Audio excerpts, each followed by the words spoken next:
Hello everyone, welcome to my class. I am going to discuss about simultaneous differential equation. Solve the following simultaneous differential equation. Simultaneous equations तो हम बहुत पहले से 7th-8th class से solve करते आ रहे हैं, उसको एलिमिनेशन मेथड से कर देते हैं, लेकिन यहाँ पर डिफरेंशियल के साथ ये प्रॉब्लम हमें सॉल्व करनी है। तो हम सबसे पहले क्या करते हैं कि डिफरेंशियल इक्वेशन को नॉर्मल फॉर्म में कन्वर्ट करते हैं। तो हम इसको d/dt को लिखेंगे d और x इसको ट्रांसफ़र करते हैं तो ये हमारा हो जाएगा 3x, फिर -2y इज इक्वल टू में 0। तो फर्स्ट इक्वेशन हमने इसको सिंप्लीफाई किया तो हम इसको लिख सकते हैं d-3 बाहर x -2y is equal to में 0। तो ये आपकी आ गई फर्स्ट इक्वेशन। सेम ऐसे ही सेकंड इक्वेशन को जब हम कन्वर्ट करेंगे तो ये हो जाएगा dy इज इक्वल टू में 5x + 3y is equal to 0।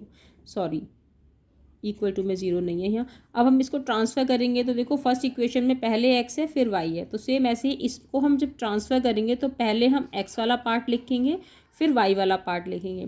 तो इन दोनों में से अगर मैंने कॉमन लिया तो ये कॉमन आ जाएगा d-3y इज इक्वल टू 0। ये हमारी आ गई सेकेंड इक्वेशन। अब हमें इन दोनों को सॉल्व करना है, जैसे कि हमने पहले भी बताया था कि पहले भी हम ऐसा ही करते थे कि एलिमिनेशन से करते थे। तो मैं इसमें y एलिमिनेट करना चाहती हूँ तो मुझे इस वाली इक्वेशन में d-3 से मल्टीप्लाई करनी होगी और इस वाली इक्वेशन में 2 से मल्टीप्लाई करनी होगी, तो y एलिमिनेट हो जाएगा। तो इक्वेशन 1 में तो हम मल्टीप्लाई कर देंगे d-3 से, ऐड कर देंगे इक्वेशन 2 में हम मल्टीप्लाई करेंगे 2 से, और दोनों इक्वेशंस को ऐड करेंगे तो साइन क्योंकि दोनों का अपोजिट है तो कैंसिल हो जाएगा। तो d-3 से मल्टीप्लाई करेंगे तो ये आ जाएगा हमारा d-3 का स्क्वायर x। y हमारा एलिमिनेट हो जाएगा, ऐड कर रहे हैं, इसमें 2 से मल्टीप्लाई करेंगे तो -10x इज इक्वल टू में 0। x हमारा बचेगा, y हमारा कैंसिल हो जाएगा। इसमें d-3 से मल्टीप्लाई करना है और इसमें 2 से। अब इसमें से हम कॉमन ले लेते हैं d-3 का होल स्क्वायर -10 और बाहर x। इसको सिंप्लीफाई करेंगे, स्क्वायर खोलेंगे तो क्या आएगा आपका d² -6d + 9 और -10 कितना हो जाएगा -1 x इज इक्वल टू 0। अब यहाँ पर कोई प्रॉब्लम नहीं है, जैसे कि हमने ऑर्डिनरी डिफरेंशियल इक्वेशन का फर्स्ट पार्ट किया था, उसमें क्या किया था कि जिसमें इक्वल टू में 0 होता है उसका पी तो हमारा 0 हो गया। तो हम सिर्फ कैलकुलेट करेंगे इसका CF। तो CF निकालने के लिए इस इक्वेशन के फैक्टर्स करते हैं।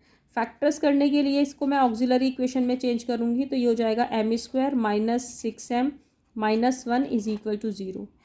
प्रॉब्लम ये है कि मैं इसकी ऑक्सिलरी इक्वेशन इसके फैक्टर में कर ही नहीं सकती, होंगे ही नहीं। तो हम जब फैक्टर नहीं हो पाते स्प्लिटिंग टर्म से तो हम इसके क्वाड्रेटिक फार्मूला अप्लाई करते हैं। तो क्या है वो quadratic formula?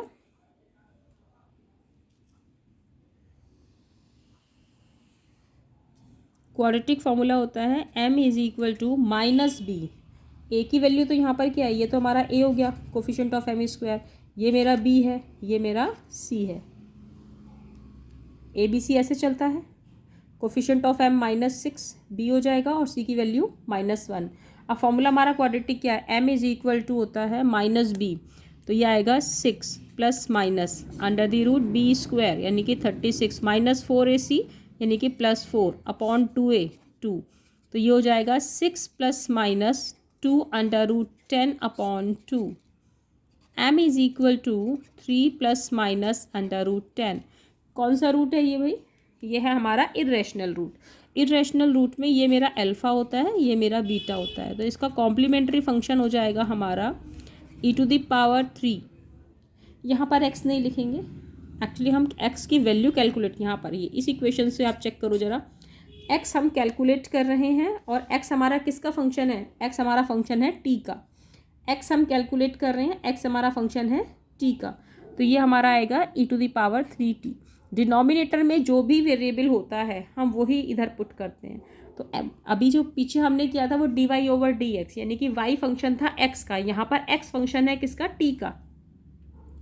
e⁻3t c1 cos hyperbolic √10t + c2 sin hyperbolic √10t। ये हमारा हुआ complementary function. Complementary function calculate करने के बाद इसमें हम पी आई अगर ऐड ऑन कर दें तो हमारा वेरिएबल एक्स निकल आएगा। एक्स ही कैलकुलेट कर रहे हैं because this is the differential equation of x.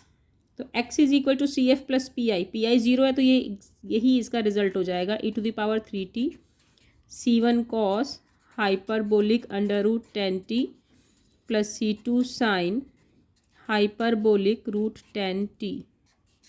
ये हमारा x।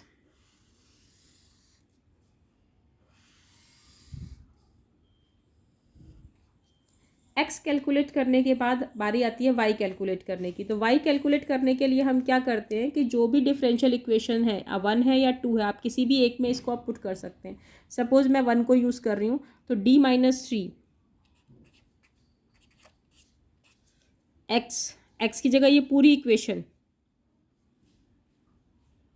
-2y is equal to 0। मुझे y कैलकुलेट करना है तो 2y is equal to d-3x हो जाएगा।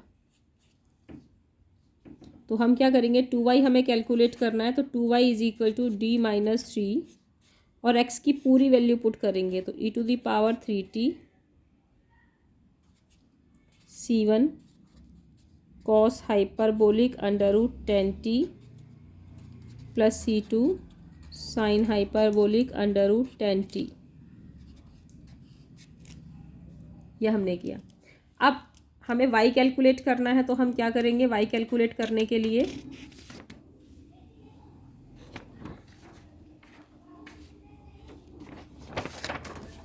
कि जो हमने इक्वेशन कैलकुलेट की है, ये जो हमने इक्वेशन कैलकुलेट की है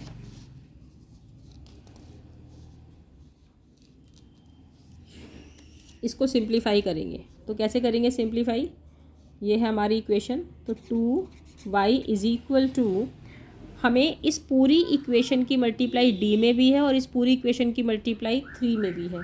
तो जब हम इस पूरी इक्वेशन की d में मल्टीप्लाई करते हैं तो d मैंने आपको बताया था कि अगर d न्यूमरेटर में होता है तो उसका मतलब होता है डिफरेंशिएशन। तो हम इस पूरी इक्वेशन को डिफरेंशिएट कर देंगे विद रेस्पेक्ट टू t। तो करो इसको डिफरेंशिएट, इस पूरी इक्वेशन को। इसका मतलब ऐसे हम लिख सकते हैं d ऑफ e⁻, चलो मैं लिख के दिखा देती हूँ, c1 cos hyperbolic under root 10t plus c2 sine hyperbolic under root 10t, फिर -3 और पूरी इक्वेशन d में भी मल्टीप्लाई है इस इक्वेशन की और 3 में भी मल्टीप्लाई है।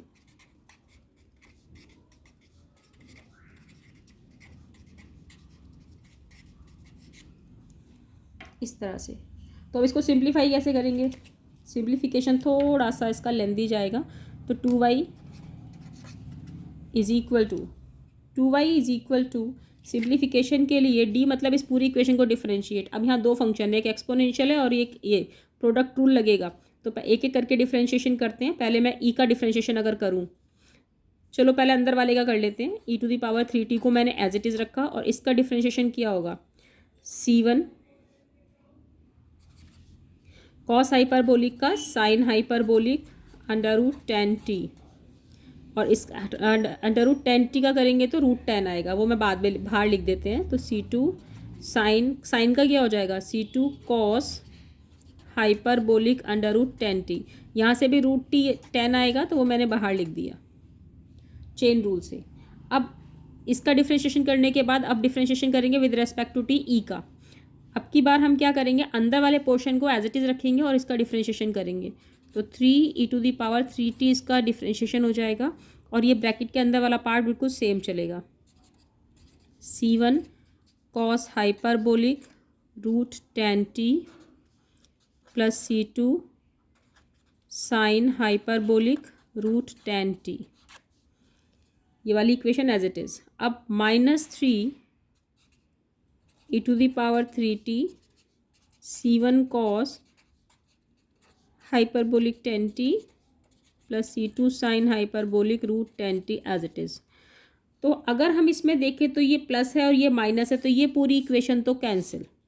तो हमारा y इज इक्वल टू क्या आएगा, y इज इक्वल टू आपका आ जाएगा, जो भी आपने इक्वेशन जो कैंसिल करने के बाद मिलती है हमको, ये ऐसे पूरी इक्वेशन कैंसिल हुई थी हमारी डिफ्रेंशिएशन के बाद।